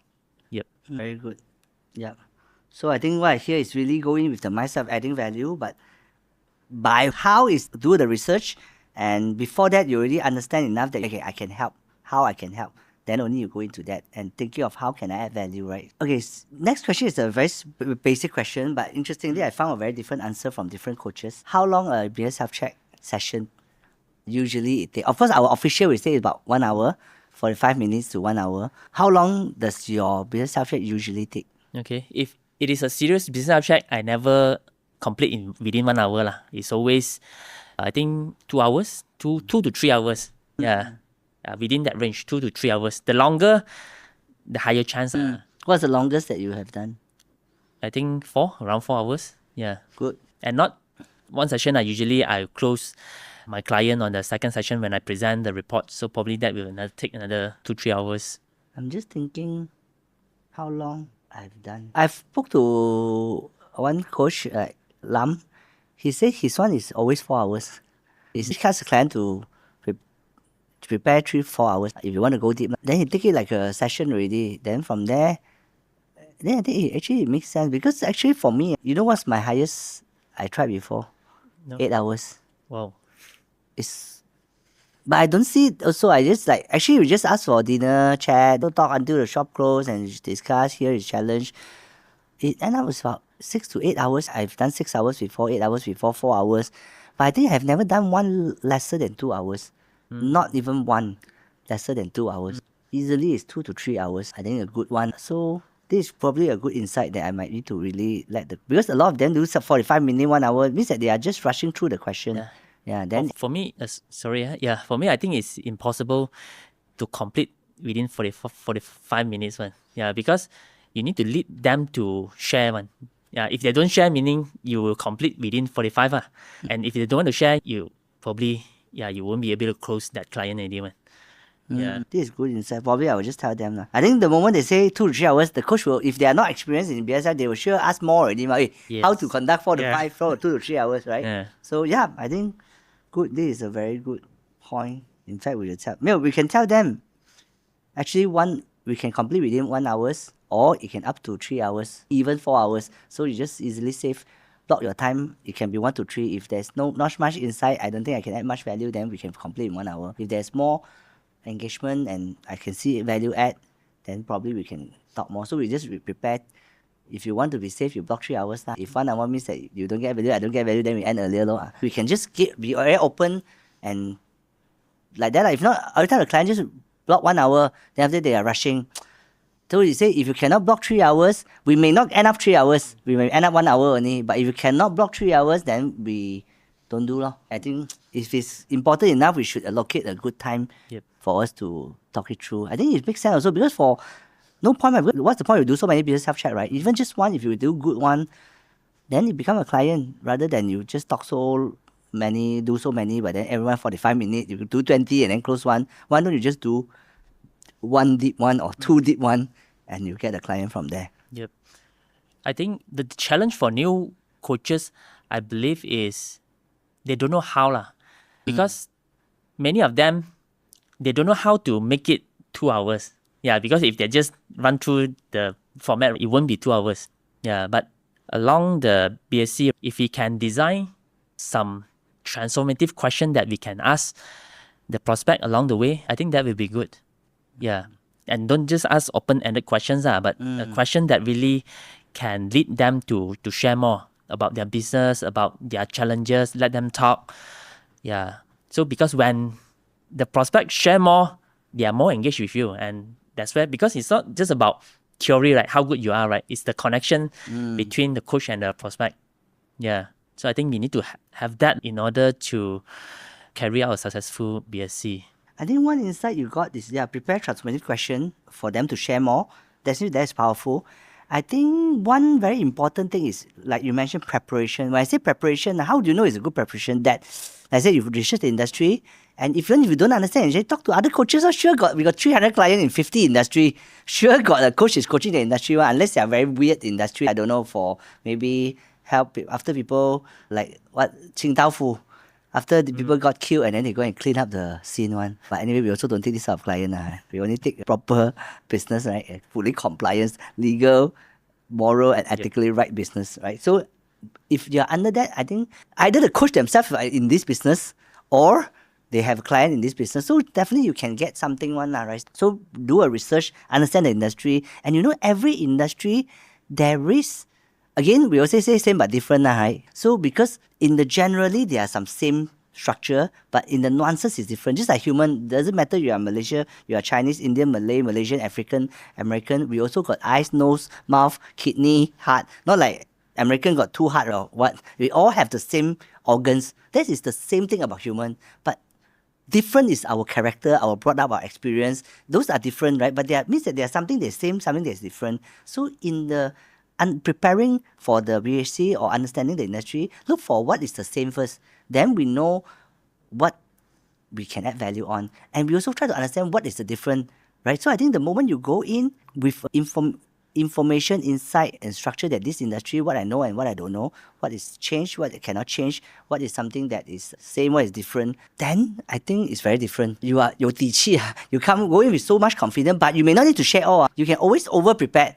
So I think the keyword is over-prepared, right? Because there's no such thing as over-prepared. If you ask me this, it's just over-prepared is okay. But don't over-share and over-speak. You can over-prepare to fill up your confidence and conviction. But when you share, just choose the right thing to share at the right time, right? Question is one, preparation. Answer also one, right? But when you're so confident inside, then you just choose what to share. I think when people don't know what to share, they're very kanchiong. So they're very nervous, very kanchiong, trying to prove that they know a lot and all that. That is the worst case, right? And no entrepreneur would like to experience that one, right? So if you're trying to prove that you know a lot, you're very good, that is where we start to screw up the whole relationship, not even the conversations. And I think one thing I want to say that every industry, yes, it's different, but it's also same, right? Same means that they are actually have the map or rules of the game or the driver of success, there are few things that is the same one. So if you can find out the roadmap of this industry, not this company, the roadmap can be unique, but as an industry, there are only a certain roadmap of value chain they can go. But for the business, they may not see that because they was 20 years stuck in the same value chain or same ladder. But if you can give them a perspective, that's a value. But you need not to share out immediately, right? For example, I said trading, there's always a value chain, there's always a roadmap. For example, what does that mean? Transformation roadmap. You start as a trader. What is the value of a trader? The trader is when you have a lot of distribution channel, right? You distribute, that's why the principal or the principal brand will give you this for you to trade, right? For you to distribute. Or the distributor, right? So from trader is also the distributor, right? So that's one level. And when you go one level higher, usually when the distributor become the marketing partner, means that if you are trader and distributor, the marketing is still done by the main brand. You are just trading and distributing. That's why your margin is low. And when you go one level higher is when you become a marketing partner. Means that you also help them to market. That's when your value higher, your margin also higher because you want to take higher margin from the principal so that you can have more margin to market it out. And one level higher is that you also become the retailer. You also open a shop, a retail brand for retail for the principal so that you also help them to build up their brand, not just marketing, distribution or marketing, and you also help them to build up their brand. That's another level. Then you get a better margin now, of course, because I need to open shop and all that, right? And actually, one level higher is that you become a brand owner. Then your your margin is even higher, right? And this is, again, you may not need to keep going up. It's not, I'm just saying that you must understand this industry and this game. This is the value chain. And as you go higher, your margin go higher. You can choose to be here or be here. You can dominate in one. Or you think that you want to go here. But the key is that the client cannot see. They don't know. Right? They're just playing in this field because the father passed on. They just do this. They just do distribution. They don't know that it's possible to go this area. That's where, when I say preparation, this is what I mean by the preparation, right? Or you want to consult a solar industry, but you don't really understand, but same solar, I'm quite familiar with solar industry. So you can ask me, right? You started as a EPCC or you are more downstream. So you must understand the value chain of a business, right? So upstream, downstream, the more upstream is the more raw or closest to the raw material, the more downstream is closer to the customer. So let's say in solar, they could be the downstream as in, they be the upstream supplier doing boards and all that, the solar board, those are really big guys in China and all that. So you can downstream, you can even do so usually people start with the EPCC, they do installation, there's a contracting. But that one is they are providing service. Then you can go one level higher if you want to become asset owner. Means that you sell energy. Now you still build only, but you just contract to build for others. But you're not the asset owner. But you can even own some asset to sell energy. That is one level higher. Then you can even become a tech player. But tech, even there's different type. You are empowered by tech or you are tech companies. Two different things. It sounds similar, but tech companies that you are no longer a solar industry player. You are no longer a solar player. You are actually a technology. You sell technology, but you serve solar industry only or renewable energy industry. But if you are a solar company, you're still majoring selling energy, selling solar energy or renewable energy, but you have a tech to drive it to make it more efficiently. So all these are the ladder of this game. Then once you understand, either that you have a better insight and looking at the eagle's view. So I just want to remind all coaches is that we are strategy coach. We are not an execution coach. But don't get me wrong, we can go down to the ends view. We can even keep you accountable on implementation level. But we are first and foremost a strategy coach. Means that we need to point them to the right direction first. So we must see things from an eagle view. The moment you see this eagle's view direction of this whole value chain, but you don't go in and straight away tell them. Just keep it. Make it your 底气. This is what I know. Means that pump your confidence and conviction to level 10, right? 8, 9, 10. Then only you go into that. And then you come with some transformative question. Ask them where are they, what's their challenges, what are they facing. So imagine, and you prepare some case or some success story from me, from my other coaches. They say, hey, we as a 10X, we have this client. And then we don't need to mention them also can, right? From here, you move on to here. Give them. That is what I mean by preparation. Maybe perhaps I should need to define it, do a playbook, like the day how I do for the Dynasty playbook. Then they actually can find out how to do better, how to prepare well. So I think if they go in with that type of confidence, the outcome will be very different. Yep. Even we don't close a client, they will live with so much value and they will remember you forever. Yeah. So talking about industry, right? So I think many of the coaches have this obstacle, right? That, oh, I don't understand the industry. So how can I coach this industry? I think by knowing the industry is good, but actually we are not there to touch so much about the products. We don't have to understand so much about their products. Because if you ask now in 10x, our 10x strategy view, actually there's no product. Yeah. But we coach leadership, finance, branding, marketing, execution, experience, people management. Yeah. So one of my clients also, I always share this story. They are in plantation. So many coaches are actually quite surprised.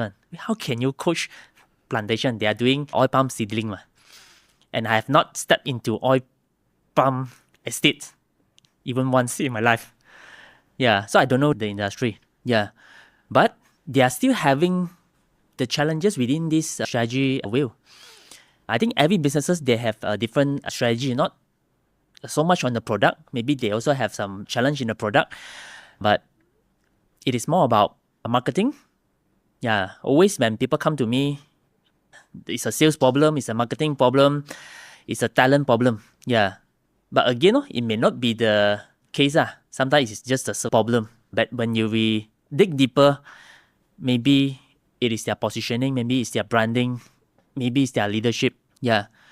So along the journey, actually what we are helping, it is not so much on the industry specific things that we help. But in fact, it is all these 10 pillars within 10x strategy wheel, which we can add so much value to the clients. Yeah. So I want to tell this not only for coaches, but for even some of the entrepreneurs. So they may think the same. What? You don't know my industry. How can you coach my industry? Yeah. But you can be a very good hairstylist, but you may not be in running the business, right? Because business is about finance, branding, marketing. There are so many things that you need to know. So do you want to know everything as an entrepreneur yourself? You may not have the time for an SME or for a startup company. That's where a coach can actually come in and add value. Because if you want to master all these 10 pillars, you may need to hire one C-level on one pillar. And do you have that budget now to hire for an SME? Probably not. And coach, is there to help you on this 10 pillar. Very good. I think you brought a very good point. In fact, I also want to say this is that you must know why you are engaging 10x strategy coach and what are you engaging us for. I think if they get it wrong, it's not good for the coach and not good for the client as well, right? That's why I say, first and foremost, you must understand 10x is not for everyone, right? That's why it's very clear. Coaches and client, and this is not from me, this is from AI. I search 10x strategy coach, then the answer is 10x is not for everyone. Oh, okay. They say, yeah, because first we are high intensity, very, like some coaching is 1 hour, 2 hours, we are 8 hours. Of course, there's a sole reason why we do that, right? It's the power of deep work. Yep. And second, we are also high growth. We are not about 5%, 10% growth. So I say, if people want to go there, no wrong. You just continue push your marketing, sales. You don't need a 10x coach. You need maybe a sales coach or a marketing coach. But we are about exponential growth, right? If we are high growth, is the 2x, 3x. Of course, we are not promising that we sure will deliver, but that's what we are into, and we are very good at that, right? And there's high engagement and high commitment for us to. That's why the stake is also high, right? So it's not for everyone. That's why I said, and also we are from very high level of eagle's view. So I said, when you hire that strategy coach, you must first and foremost that we are a strategy coach. Can we work on implementation? We also can, right? But what's the point of implementing well when the direction is wrong? It will just lead you to the wrong place faster, right? So I said, one of the biggest value that when you engage 10 strategy coach, that we are able to bring you to the eagle's view. Because as an entrepreneur, we are either in the lion's view or ant's view. But as a 10 strategy coach, like my client from Dubai, from other place, he said every month when we come, it's like, you just help us to pull us out from our day-to-day and able to see our direction again. Are we going to the right direction? That's what a leader should do, right? All your people is doing day-to-day and just keep moving forward. I think for entrepreneurs or entrepreneurs, real company is, the motto is KMF, keep moving forward non-stop. Means that if you point them to the right direction, wrong direction, they also keep moving forward. You point them to the right direction, they also keep moving forward. So that's why as a leader, your job is to make sure they are going to the right direction, so their effort won't go in vain. They got the highest ROI possible, so they can reward them as well, right? So that's why I say when you engage a talent coach, you must know that you are hiring us because we are the strategists, because we can bring you to the eagle's view. Then only we bring you to the lion's and ants view and ensure you to keep you accountable. That's why we have 3 objectives that matter and metrics that matter to make sure that you are moving the needle. But we are not just one off.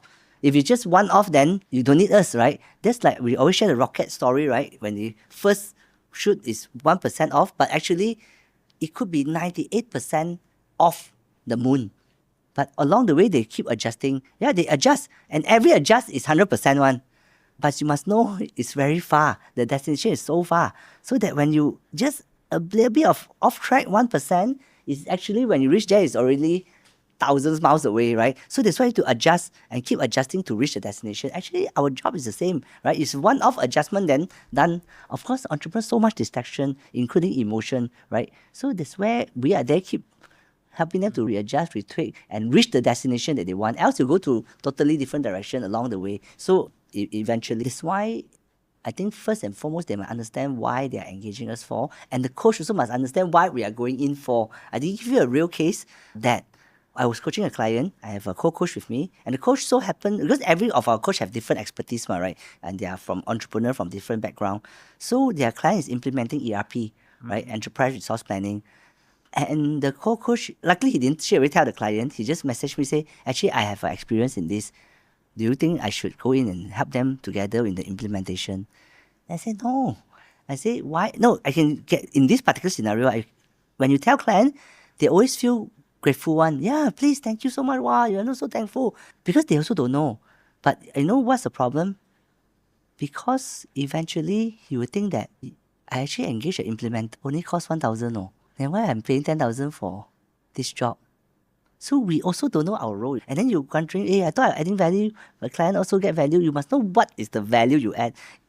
Don't get me wrong, you can always give them some guidance, make sure they're right, but don't suck our time there, right? We must always make sure that we are giving them our value as a strategist, because that the ROI is very big.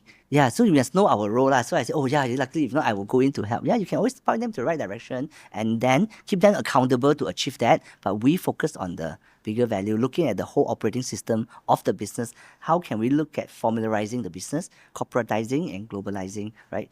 Franchise ready, IPO ready, future ready. So that should be what we keep looking at to help clients keep moving forward to that. That is the biggest value we can get, not helping them on that gear, right? If we look at the whole engine and the whole operating system, that is the job of a talent strategy coach. Yeah, I think that is something I need to bring that up so that everyone is clear. And to answer that question also, how can you coach if you don't understand the industry? Actually, I get this question a lot. Until now, I still get, even when I'm consulting, you say, hey, how can you? Just curious, they ask from a very curious point of view, how do you coach an industry if you don't know that industry that much? People are in the industry for 20 years. So I have 2 answers to that. I said, and it's the same answer, just different way of explaining to help them to see clearly. One is, maybe I have 3. One is a more surface level. It's also more funny level, more layman level. And then I have a deeper level of explanation. And one more is a structural answer, and one is a very deep insight answer to the same question. How do you coach an industry you have not experienced all the industry? How do you coach? The first level, the most layman one is a lot also, and actually this one come from Paul when the last time because he was also an entrepreneur, then he also worked in the bank before, he worked in property, and then he also started his business. So then one of his senior management, when he came out from the bank, then of course he started his own business, right? That's why he was also an entrepreneur. And eventually when he wanted to come into this coaching industry, the senior management, the ex-boss, in short, is asked him, hey, it's not like trying to put him down, but it's just very sarcastic also. I also think that maybe he's good intention. I say, how do you coach other business? Your business very successful, man. Paul also runs his own business, man. Your business very big, man. You got experience in all other industry, man. How do you coach? So how do you coach other industry, all coaches, all other business owner? Then you say, don't joke lah. So then, but they are very good relationship, like friend lah, right? So then Paul say, every industry let's say 10 industry lah, A to J, A, B, C, D, F, G, F, I, J, let's say automotive, bank or whatever lah, just 10 industry. I say every industry also they got the depth, right? Maybe 1 to 10. So just imagine 10 industry and then 10 level of depth lah. So I say in every industry, 1 to 5 is technical. You must understand the technical to able to even work in the industry or consult the industry, right? You must, it's a technical consultation, right? You must, if you're F&B, you must know F&B. If you're automobile, a car, you must know car, you must know bank. So it's very technical. But I say that's the first to 5 level depth. 6 to 8 is general management. It's management level depth. Means that you may not need to know so deep of technical, but you must know some technical. You must know some technical terms. What's the industry, what works, what doesn't work. Then if you're a very good manager or general manager, or even you can actually manage, you're a very good project manager, you can actually manage the whole business, right? Even without knowing deep about the technical, because you can get a technical person to do their job. That's level 6 to 8. And level 9 to 10, to me, is the universal principle. It cut across all different industry. For example, leadership is universal, right? Integrity is universal. So I said, once you go deep enough, actually even business and life also integrated, right? So it's how you do anything, it's how you do everything, right? So that is the deepest level. That's why I see a lot of global, even Fortune 500 companies CEO, they can come from, they will be 20, 30 years in total different industry, and they can go to another industry and they transform the company.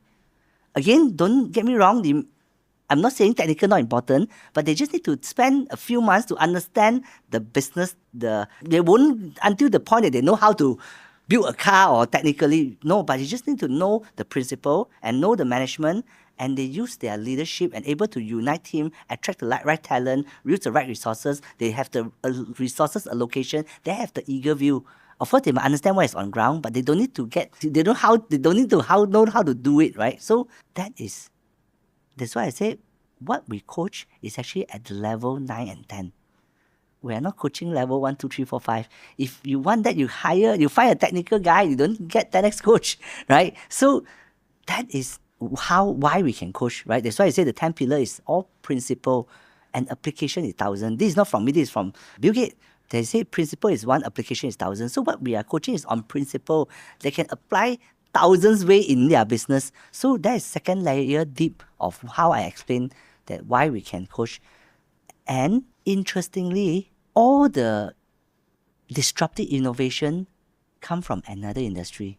Of course, I always say this, right? There are 2 types of innovation: incremental innovation and disruptive innovation. Incremental is like continuous improvement, innovate in one particular small area. But that's also important because 90% of the world innovation is incremental. The moment you improve, after 10 years, suddenly become very valuable because it's just keep improving, right? But only a very few percent is disruptive innovation. The model will totally change the game. Or if it's a tree, it's that you pull up the root one, 连根拔起. Business model like Uber, like Airbnb, WhatsApp, all this is like a disruptive innovation, but very rare, right? Less than maybe 1%, 2% are that like that.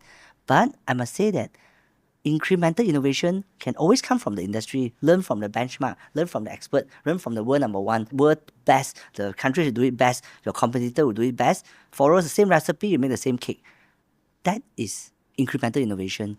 But disruptive innovation always come from another industry, right? I always talk about the story about operational theater, doctor, medical, versus using F1, the learning, how do they innovate in the operation F1 and the surgeon totally different, but they learn. Some even learn from the ant colony how to improve their management. So there's so many. So all the breakthrough innovation actually come from another industry. Hey, if they are doing this, why can't we do that, right? So there's so many. Even let's say look at or you say your staff is not motivated, they are lazy, but why the Grab drivers? Why all these like?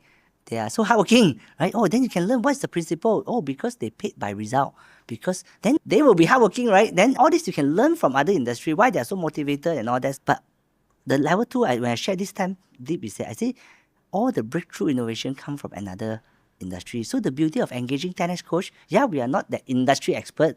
If you want to find the industry technical expert, you find a technical person, right? But if you want us, we can give you a 10 different perspective. We can give you multiple industry perspective that perhaps first we can give you principle and level 9, 10 of coaching that help you to see perspective and create transformative result. And we also can give you multiple industry perspective and perhaps could bring a breakthrough innovation in your business, right? So I think that is a value. And last but not least, the deepest level is that I say the moment that is true for consulting, to me also true for coaching. I say every industry there's a driver of success. If I able to find that driver of success, I can consult the industry already. Yeah. Unless I also don't know lah, but you'll be surprised some people in the industry for 10, 20 years, they themselves don't know the driver of success because it's by chance and by opportunity and by fluke able to make it. They don't know why also. But I think for us, we study the why, right? We know the formula, we know the structure, we can reverse engineer what works. Then if I'm able to find that driver of success, we are able to consult the industry already, right? So yeah, I think that is how I explain to people why we can actually do that without even being in the industry. And last but not least, I always say that don't compete with the client in technical. They sure is higher than you. That's why I say, of course, there are also industry nuances. I also don't take it lightly. That's why we go through audit. Audit is not a coaching tool, it's a consulting tool. But I say I need to understand deeper. That's why I say ultimately a great and perfect relationship, coaching and client, is that you can do what I cannot do. For sure, because you are technical for 20 years, 30 years. Then you tell me, right? You tell me what is the nuances that I need to know. I will ask you questions to find out what is something that you know that I need to know. I don't need to know everything also, right? I can do what you cannot do. So together we can do great things. It's a partnership, right? So I think that is a great relationship and creates transformative result. Yep. Great. Let me see. Okay, perhaps I go into the next section about coaching mastery, right? How do you, because ultimately I always talk about ABC excellence, right? Attraction excellence, how do you attract the right client? Business subject excellence, how do you engage and add value and eventually close the client? But most importantly is coaching mastery and coaching excellence. How can you continuously transform and add value to client? Right? My question is, first one of the biggest first challenge is helping them to find the right direction. After that is how do they implement that direction, right? These are the two hardest things to do and the most important thing to do, right? Strategy, execution, direction, and implementation. So maybe I start with the first section is strategy and direction. How do you help them to find the right direction and see the right direction or discover the right strategy or from A to B, right? Before even the execution first, how do you help them to do that? Okay, so usually I will start with not so much on the business first, but on their life. Yeah, so I'll do a life charting. Yeah, for them, the method that we've been using, ABC. Why? Because why you're running the business is also because of your life, right? Yeah, so many people never really thought of that. They only think of, when I engage business coach, let's just talk about business. But when we have the clarity of what they want to achieve in life, then that actually align to their business goal as well. Yeah, so help them to get a goal for their life, and then we'll set the goal for their business. Yeah, because not everyone want to go for IPO, right? Everyone have their different goal or different exit plan that they want to achieve in their business. So as a coach, definitely we can help them to think even bigger.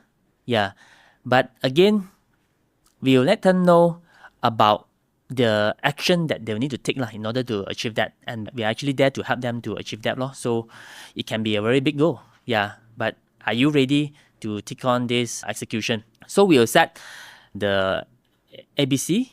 Yeah. And then usually we'll start by defining the PBMCP.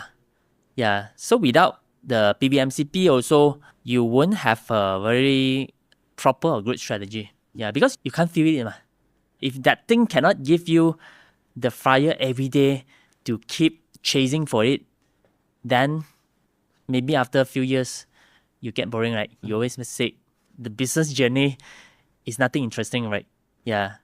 If you want to succeed, it is a boring journey. Yeah. Which I think is very true. Help them to set the PVMC that they can live out. Yeah, there are 3 levels. We always say, you know it, actually many entrepreneurs already fail at this level. Yeah. When I'm in 10x, I can feel it deeply because last time I also don't understand like why and as purpose, vision, mission, and core value, right? Yeah, because usually we just set it because our competitors said it, they have it, or other companies they have it on their website.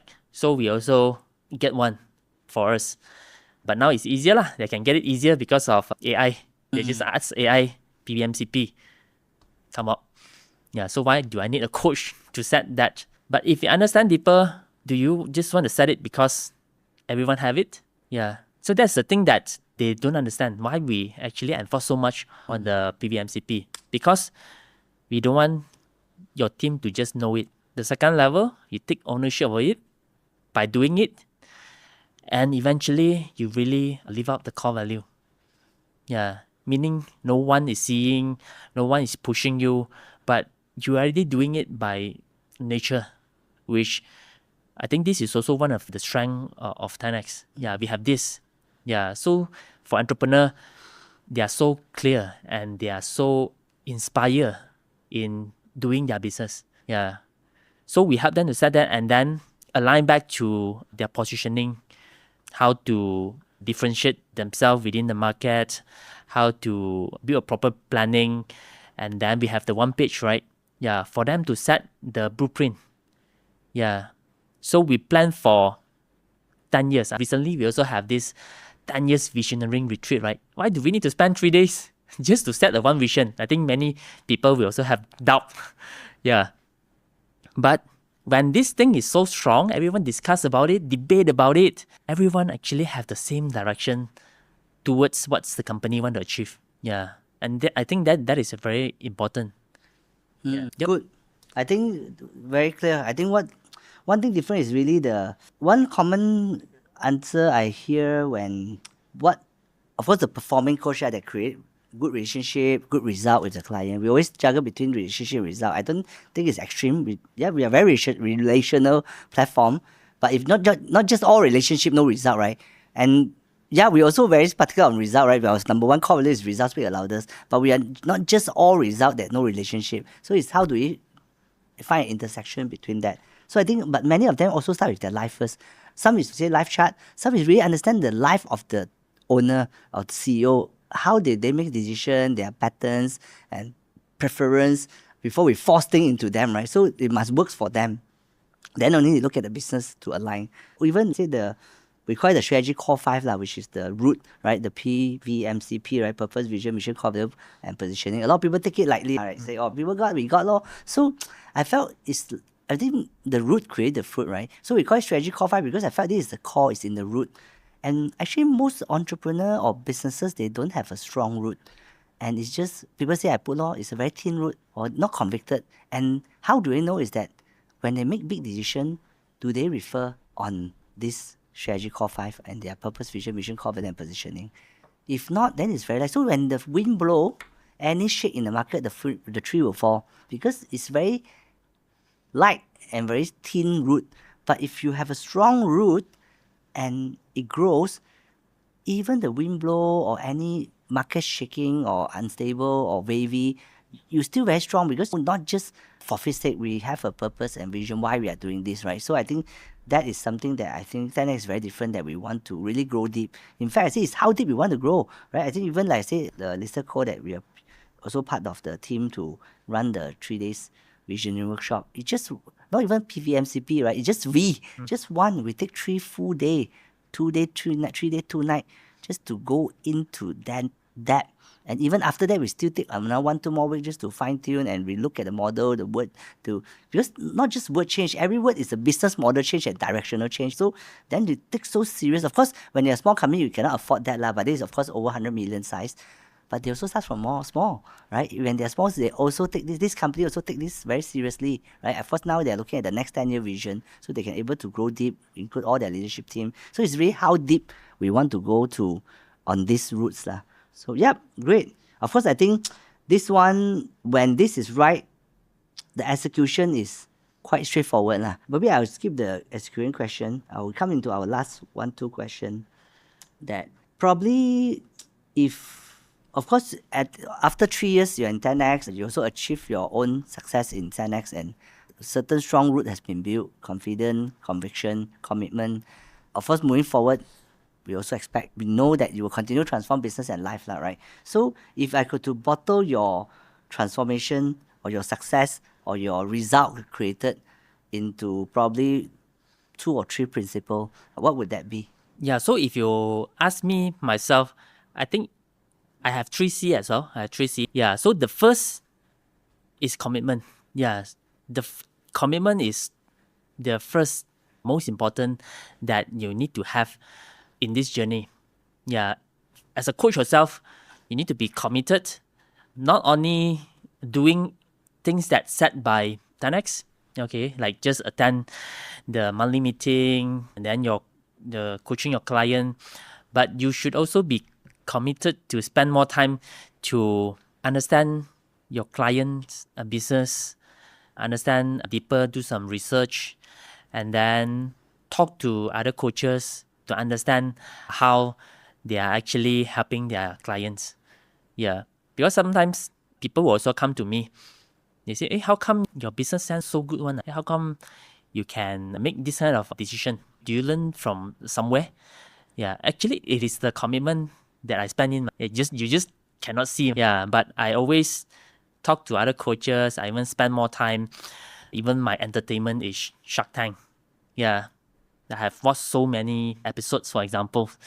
Yeah, so it is not by nature. Yeah, actually, I train also. I train along the journey, and then I can just speak out.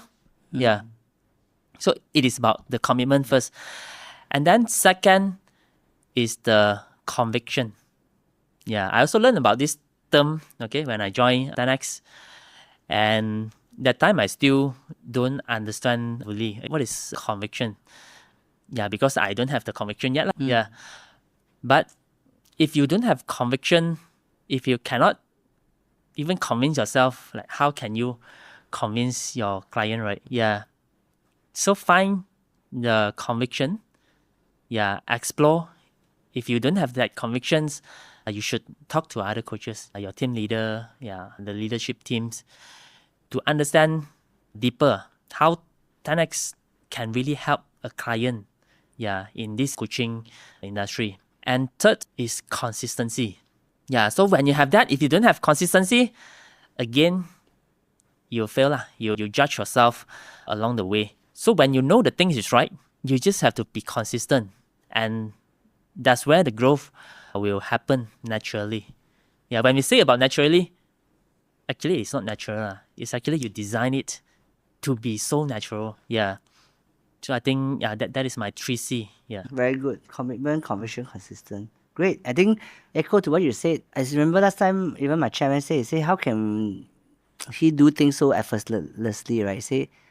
Then people ask him, hey, how do you do this so effortlessly? He said, yeah, by putting a lot of effort. No? You're putting so much of effort until it becomes effortless, right? That is the answer or the secret to be effortless, is to be put in so much effort, 10 times more effort than others, till the point it looks effortless, right? I think that is a very powerful insight. Great. I think that's all the questions that I asked. Thank you so much for your time and your insight today. I think most importantly, we deep dive into the personal branding journey, your journey of personal branding, and that could also give a sense of how other coaches can do it. Not only coaches, I think even client, right? Every entrepreneur is a voice. Every entrepreneur, I believe, they pursue the entrepreneur journey to make a difference, and there has a voice to be heard. They always felt that there's some problem that I can solve better than others. There's a need that I can fulfill better. There's something I can make a change. So that's why they're doing being an entrepreneur. So yeah, I think if you have voice to hurt, then personal branding is a journey for you to speak out and to let your voice be heard. So thank you so much. Appreciate your time.